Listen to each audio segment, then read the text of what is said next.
Le myélome multiple est un cancer des cellules plasmatiques de la moelle osseuse. Lorsqu'il y a une mutation dans cette cellule plasmatique, il y a une prolifération incontrôlée de ces cellules plasmatiques dans la moelle osseuse, ce qui conduit à la condition appelée myélome multiple.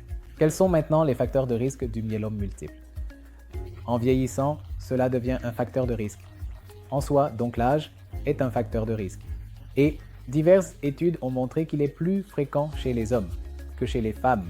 Certains insecticides ou pesticides augmentent également. L'exposition à ceux-ci augmente également la probabilité de développer un myélome multiple. Maintenant, des antécédents familiaux de myélome multiple ou de tout autre trouble des cellules plasmatiques peuvent également augmenter les chances de développer un myélome multiple. Pour diagnostiquer le myélome multiple, nous effectuons quelques investigations de base, comme une numération globulaire complète qui peut montrer une anémie. Et nous devons également faire un test de la fonction rénale qui pourrait montrer une créatinine élevée, indiquant une insuffisance rénale. Et nous faisons aussi un dosage du calcium sérique qui peut être élevé et est appelé hypercalcémie.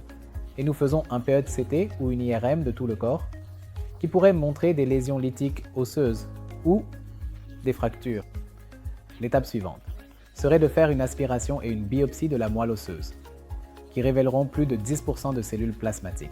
Maintenant, comment allons-nous traiter cette condition appelée myélome multiple? Tout dépend de l'âge du patient et de sa condition physique.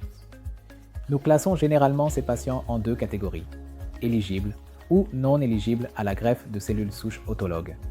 Généralement, les patients de moins de 65 ans qui sont en bonne forme et qui n'ont pas d'autres comorbidités comme des maladies cardiaques, le diabète ou d'autres problèmes, ce que nous faisons, c'est que nous procédons à une chimiothérapie associée à une thérapie ciblée pendant 4 cycles ou 4 mois, puis nous poursuivons avec cette procédure appelée chimiothérapie à haute dose et greffe de cellules souches autologues, et ensuite nous continuons avec des médicaments d'entretien oraux ou injectables.